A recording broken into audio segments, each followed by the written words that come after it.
तीताबर के लेटेकुच चाय बागान स्वास्थ्य केंद्र घेराव बागान में अस्पताल आहे जदिव विपद के समय में नी पवाइल डॉक्टर नर्स और एम्बुलेंस बागान में एगो सरकारी एम्बुलेंस थका सत्त्वेও रोगी मन के गाड़ी भाड़ा करके जोरहाट मेडिकल लेवे पड़े बागान कर्तृपक्ष के कथित लापरवाही के कारण श्रमिक मन समय में नी पवेना चिकित्सा सेवा जेकर खातिर गरीब श्रमिक मन के उपाय नहीं हुआ अवस्था होया है। आटसा के सहयोग से बागान के श्रमिक मन आज अस्पताल घेराव कर जवाबदेही करेना स्वास्थ्यकर्मी तथा बागान परिचालक के आवेला 10 दिन के भीतर अगर अस्पताल में रहल जरूरत सेवा प्रदान करके इस समस्या के समाधान नहीं होला भाई तो जोंगी आंदोलन करे के चेतावनी देवेना आटसा और बागान के श्रमिक राइज।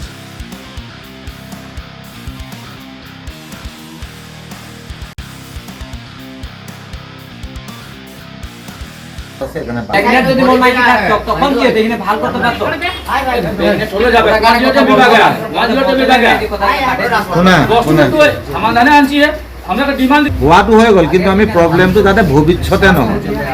ভৱিষ্যতে আমি সজাগ হৈ যাব লাগিব সেইটোহে কথা বুজিলা। এতিয়া তুমি লিষ্ট এখন বনোৱা কোন কোন থাকিব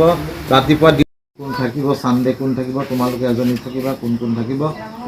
মতা মানুহ এজনে ঠিকেই কৈছে বিনাতে মতা মানুহ এজন ৰাতি থাকিলে ভাল লাইনৰ ওচৰতে আছে তেওঁ সহায় কৰি দিব বাকী এইটো কথা মই নকওঁ পিছত মই বুজাই দিম যেহেতু এম্বুলেন্সখন ইয়াত থাকিব লাগে ইয়াত যেহেতু বেলেগ বাগানত এম্বুলেন্স ফেক্টৰী থাকে ঠিক আছে স্যাৰ আমাৰ ইয়াত ফেক্টৰী নাই ফেক্টৰীতে থাকিব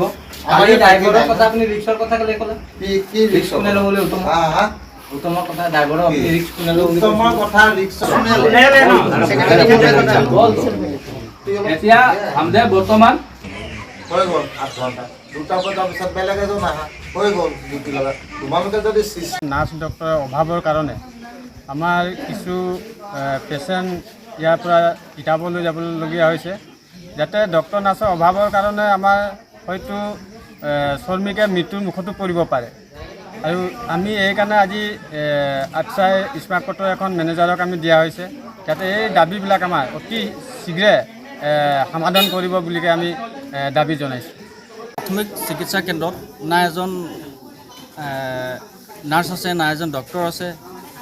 না এজন হেল্থ এছিষ্টেণ্ট আছে এই সম্পূৰ্ণ অৱহেলা আৰু সম্পূৰ্ণ গাফিলতি লেটেকুজান চাহ বাগিচা বাগানৰ কৰ্তৃপক্ষ গতিকে আমি অসম চাহ জনজাতি ছাত্ৰ সন্থাৰ তৰফৰ পৰা বাগান কৰ্তৃপক্ষক আমি স্মাৰক পত্ৰ এখন প্ৰেৰণ কৰিছোঁ আৰু লগতে আমাৰ দাবীসমূহ আছে যাতে অতি শীঘ্ৰে এইখন চিকিৎসালয় কেন্দ্ৰত যাতে এখন এম্বুলেন্সৰ ব্যৱস্থা কৰক আৰু এম্বুলেন্স আছে যদিও সেইখন এম্বুলেন্সৰ ড্ৰাইভাৰ নাই গতিকে আমাৰ যিসমূহ দাবী আছে অতি শীঘ্ৰে আদায় দিব লাগিব অন্যথা আমি গণতান্ত্ৰিকভাৱে আমি হাতত আন্দোলন ল'বলৈ আমি বাধ্য হৈ যাম।